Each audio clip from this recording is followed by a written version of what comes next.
At 14:30 hours on February 5, 1945, a formation of 8 B-24 Liberator bombers from the 15th Air Force approached a railway line near Linz, Austria.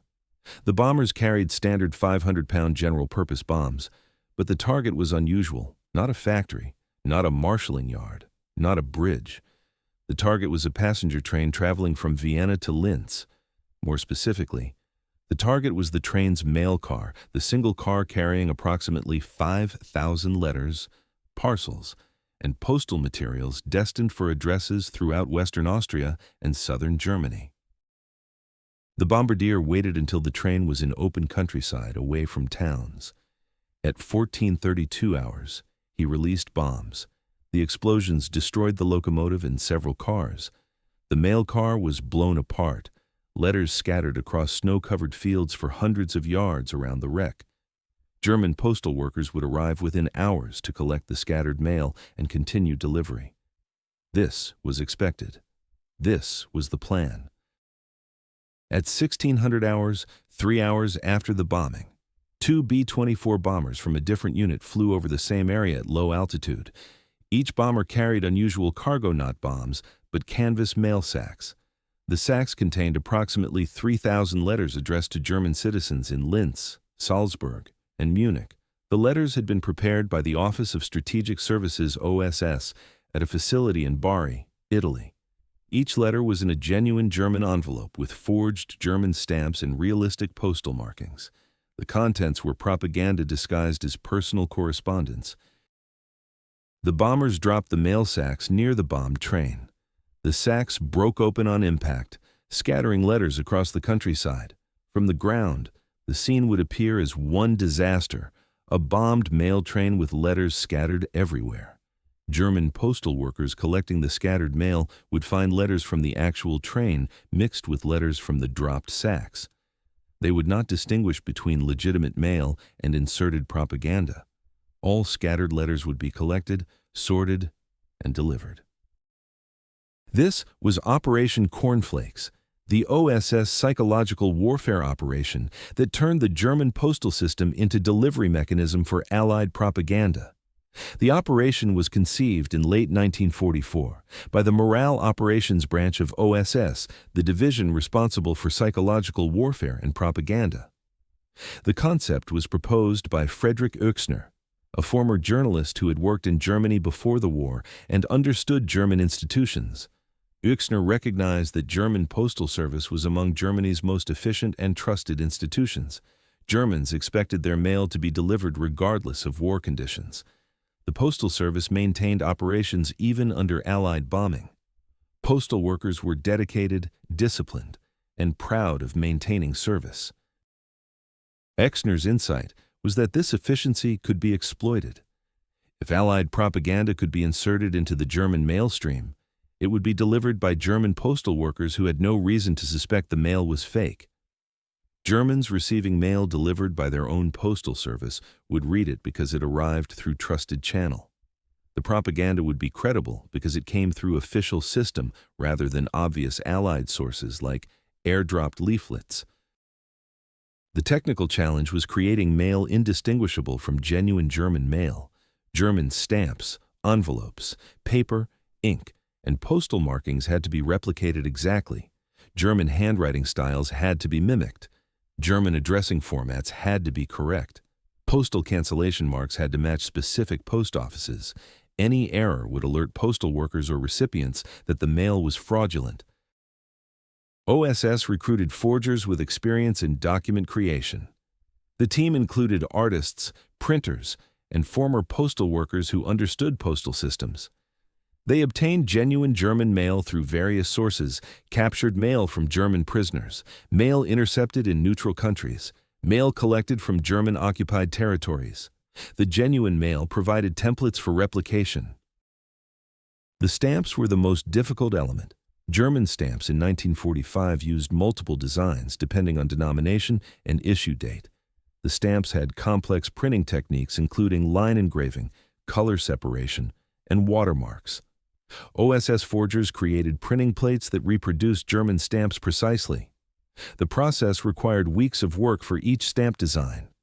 The forged stamps were nearly perfect. Only expert philatelists with magnification could detect differences from genuine stamps. The envelopes were easier, but required correct paper stock.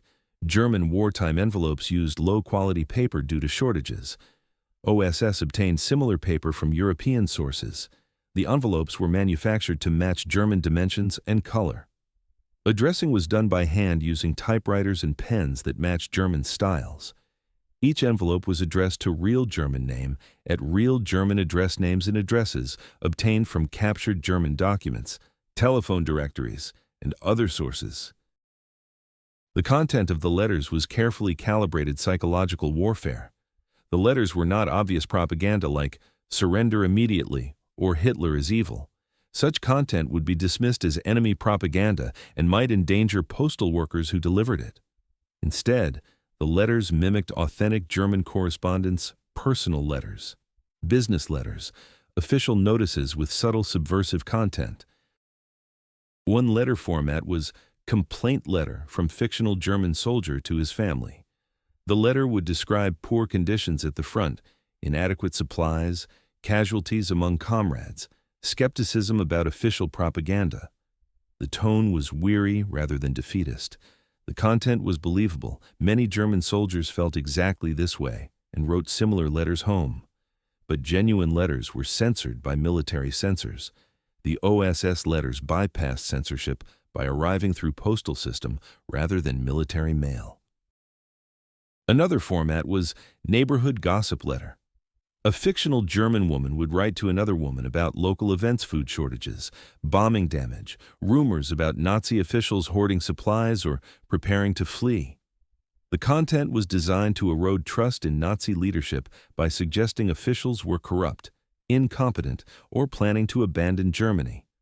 The tone was conversational and believable. Similar gossip circulated genuinely in German communities. OSS letters amplified and directed the gossip toward undermining morale. A third format was business correspondence. Fictional businesses would send notices to customers about shortages, delivery problems, bankruptcy. The letters suggested economic collapse was imminent. German businesses were genuinely struggling in 1945, so business failure letters were credible. The OSS letters exaggerated problems and suggested the situation was worse than official propaganda admitted. The most sophisticated format was the fake newspaper. OSS created an entire fictional German newspaper called Das Neue Deutschland, the New Germany. The newspaper was designed to look like underground resistance publication produced by anti-Nazi Germans. Each issue was 4 pages, tabloid size, printed on low-quality paper, similar to German wartime newspapers. The content included news articles, editorials, and classified ads, all designed to undermine Nazi authority. Das Neue Deutschland articles reported accurate news that German official propaganda suppressed Allied military victories, German casualties, Nazi atrocities, food shortages. The articles were factually accurate but emphasized negative information. The tone was German nationalist, rather than Allied propaganda criticizing Nazi leadership for destroying Germany, not criticizing Germany itself. The newspaper positioned itself as voice of patriotic Germans opposing Nazis, not as enemy propaganda.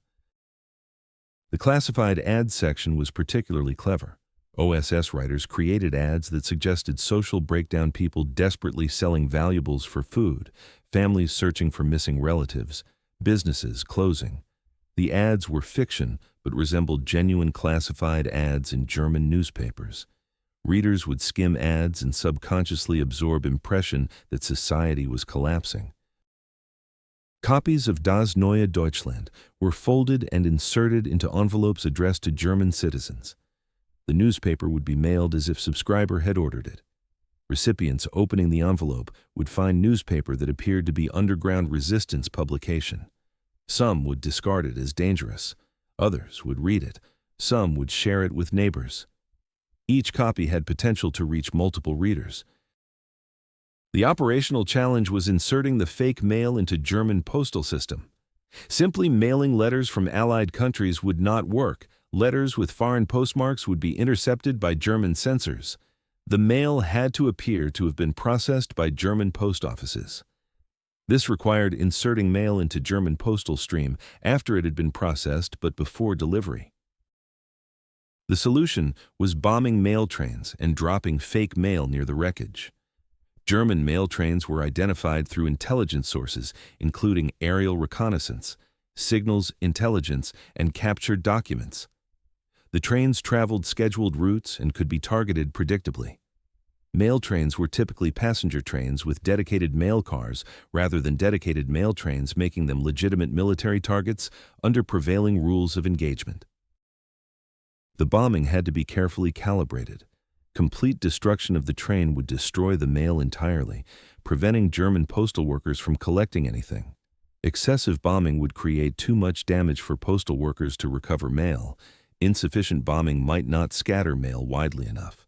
The optimal outcome was moderate damage, destroying locomotive in some cars, breaking open mail car, scattering mail across countryside, but leaving most mail intact enough to be collected. The B-24 bombers conducting the initial strikes used standard bombing procedures, but with unusual precision requirements. Bombardiers were briefed that the objective was not destruction, but scattering. Bomb release was timed to hit train in open countryside, rather than stations or towns where collateral damage would be excessive. The attacks were conducted during daylight for accuracy.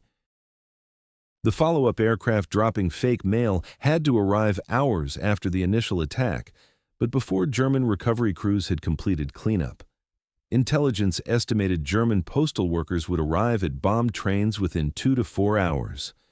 The fake mail drops occurred approximately 3 hours after bombing, early enough that scattered mail would still be on the ground, late enough that initial rescue operations would be underway, and aircraft dropping mail would be less noticeable among other Allied aircraft in the area. The mail sacks were standard canvas sacks, similar to German postal bags but marked with fake German postal markings. Each sack contained approximately 1/500 letters, enough to mix substantially with scattered genuine mail, but not so many that the volume would seem suspicious. The sacks were dropped from low altitude, approximately 500 feet, to ensure they landed near the bombed train. Parachutes were not used because parachutes would indicate the sacks were dropped deliberately. Free fall drops created illusion that sacks had been on the train and were thrown clear by the explosion. The first Operation Cornflakes mission was conducted in February 1945. Over the following 3 months, approximately 20 missions were conducted against mail trains in Austria, southern Germany, and Czechoslovakia. Each mission followed the same pattern: bombing followed by mail drop. The operations inserted approximately 100,000 pieces of fake mail into German postal system. Additional operations used different insertion methods, including dropping mail directly into mailboxes in occupied towns and planting mail in postal sorting facilities accessed by OSS agents. German reaction to Operation Cornflakes was documented incompletely because German records from early 1945 were fragmentary. Some evidence suggests German authorities detected fake mail. Gestapo reports from March 1945 mentioned suspicious letters that appeared to be Allied propaganda. Some post offices received instructions to watch for letters with certain characteristics. But German postal system was overwhelmed in early 1945 by bombing damage, personnel shortages, and transportation disruptions. Systematic screening of mail for fake letters was impractical. Most fake mail was likely delivered as intended. German postal workers collecting scattered mail from bombed trains would mix fake letters with real letters and continue delivery. Recipients would receive mail that appeared legitimate: correct addresses, proper stamps, realistic content. Some recipients would recognize the letters as propaganda. Others would believe they were genuine. Even recipients who suspected propaganda might read the content and be influenced by it. The effectiveness of Operation Cornflakes was difficult to measure. Psychological warfare effects are inherently hard to quantify. OSS conducted no systematic assessment of impact. Post-war interrogations of German civilians produced anecdotal evidence. Some Germans reported receiving suspicious letters in early 1945. Some reported reading Das Neue Deutschland and believing it was genuine underground newspaper. The anecdote suggested the operation achieved distribution, but impact on German morale was unclear.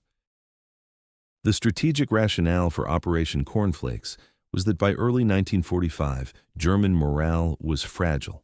Military defeats were obvious. Allied armies were approaching from east and west.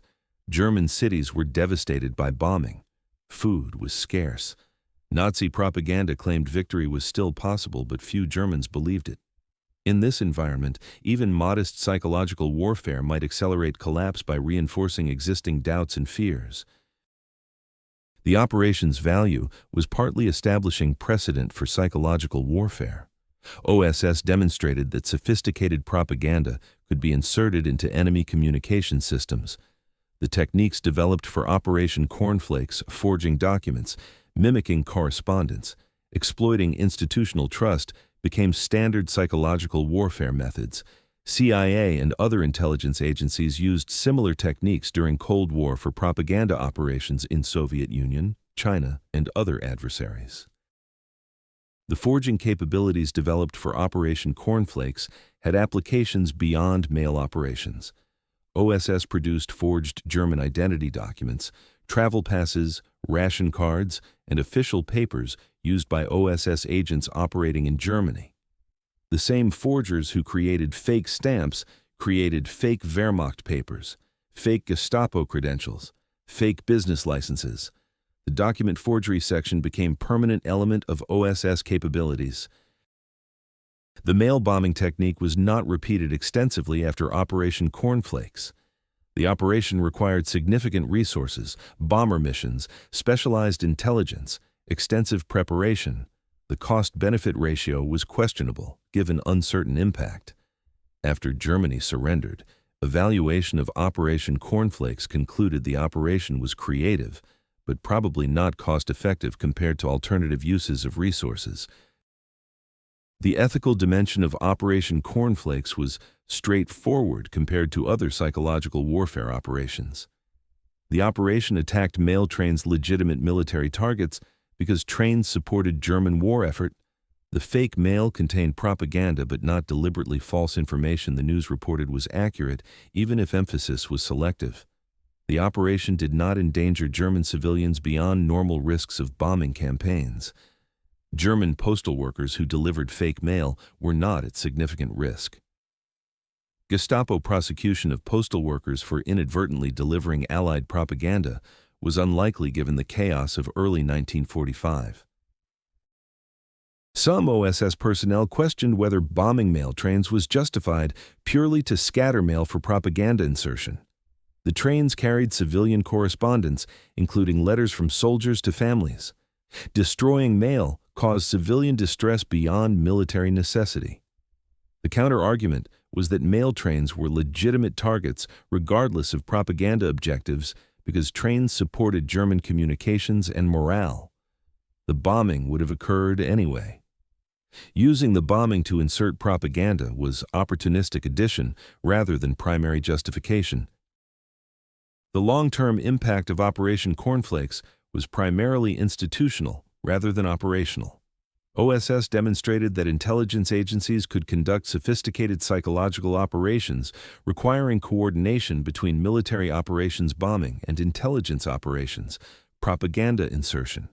The operation required bombers, intelligence on train schedules, forgery capabilities, propaganda writing, operational coordination. The complexity showed that psychological warfare could be integrated into broader military operations. Post-war, CIA inherited OSS techniques and continued developing psychological warfare capabilities. Cold War operations against Soviet Union used similar methods: forged documents, fake newspapers, propaganda inserted into enemy information systems. The scale was larger and technology improved, but concepts were similar to Operation Cornflakes. The operation was an early example of information warfare using deception and exploitation of trust to deliver messages. The German postal system's role in Operation Cornflakes illustrated vulnerability of efficient institutions to exploitation. German postal service was proud of maintaining operations under difficult conditions. Postal workers were trained to collect and deliver mail regardless of circumstances. The dedication meant scattered mail from bombed trains would be collected and delivered, exactly what OSS counted on. German efficiency became German vulnerability. The operation also illustrated importance of credibility in propaganda. Allied leaflets dropped over Germany were recognized immediately as enemy propaganda and were often ignored or discarded. But mail delivered by German postal service had credibility. Even if recipients suspected propaganda, they would read it because it arrived through trusted channel. The delivery mechanism increased credibility of the message. The forged stamps used in Operation Cornflakes became collectible items after the war. Philatelists discovered that OSS had produced German stamps that were nearly perfect forgeries. The stamps were rare because most were destroyed after the war or were lost in delivered mail. Surviving examples became valuable philatelic items. In 1990s, auction of OSS forged German stamps sold specimens for several $1,000s each. The forgery quality was so high that authenticating genuine stamps versus OSS forgeries required expert analysis. Das Neue Deutschland newspapers were similarly collectible. OSS produced approximately 50,000 copies over 3 months. Most were delivered and discarded. A few hundred survived in archives and private collections. Post-war, examples of Das Neue Deutschland were exhibited in museums as examples of psychological warfare. The newspapers demonstrated OSS capability to produce convincing fake publications that mimicked German underground resistance press. The operational security around Operation Cornflakes was maintained carefully. The operation was classified at highest levels. Details were not disclosed publicly until OSS records were declassified in 1970s. Even after declassification, public awareness remained limited. Operation Cornflakes never achieved public recognition comparable to other OSS operations, like supporting French resistance or capturing German intelligence officers. The personnel involved in Operation Cornflakes included approximately 200 OSS officers, forgers, writers, and support staff at Bari, Italy facility, plus bomber crews from 15th Air Force. The operation consumed resources that could have been used for other intelligence operations. The opportunity cost was debatable. Some OSS officers believed resources spent on cornflakes would have been better spent on agent operations or direct sabotage. Others defended cornflakes as innovative operation worth attempting. The final assessment by OSS leadership was that Operation Cornflakes was successful as experiment in psychological warfare, but marginal as contribution to defeating Germany. The operation demonstrated that sophisticated propaganda could be inserted into enemy information systems, but the operation's impact on German morale was unproven. Germany collapsed in May 1945 due to military defeat, not psychological warfare. Operation Cornflakes may have accelerated collapse marginally, but was not a decisive factor. The historical lesson was that psychological warfare required same careful planning as military operations. Operation Cornflakes succeeded operationally. Fake mail was inserted into German postal system and delivered to recipients. But strategic impact was unclear because psychological effects are difficult to measure and attribute. The operation showed that elaborate psychological warfare was feasible, but did not prove it was decisive. The legacy of Operation Cornflakes extended beyond immediate operational results. The operation established precedent that intelligence agencies could conduct creative psychological operations using deception, forgery, and exploitation of enemy institutions. The precedent influenced Cold War psychological warfare doctrine. CIA operations against communist governments used techniques pioneered in Operation Cornflakes, forging documents, inserting propaganda into information systems, exploiting institutional trust. Modern information warfare continues using similar principles. Disinformation campaigns insert false information into social media, news organizations, and communication systems. The methods are digital rather than physical. But the concept is identical: exploit trusted information channels to deliver messages that appear legitimate.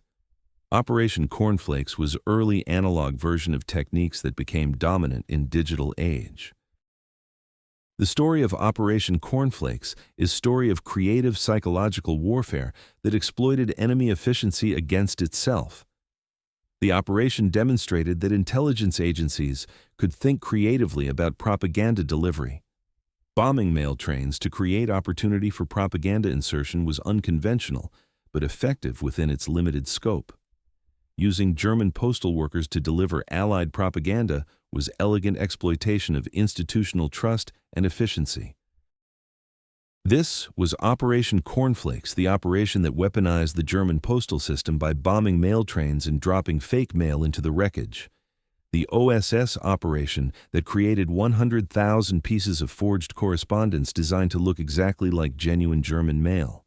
The psychological warfare campaign that turned German postal workers into unwitting distributors of Allied propaganda. The operation that produced fake newspapers, forged stamps, and convincing letters that German citizens believed came from other Germans. The mail bombing technique that scattered real and fake letters across Austrian countryside, where German postal workers collected them without distinction and delivered them throughout Germany. The creative but marginal psychological warfare operation that demonstrated sophisticated propaganda techniques that would be refined and expanded during the Cold War. The strange operation that made Germany's most efficient institution, its postal service, deliver Allied subversion to German homes for free.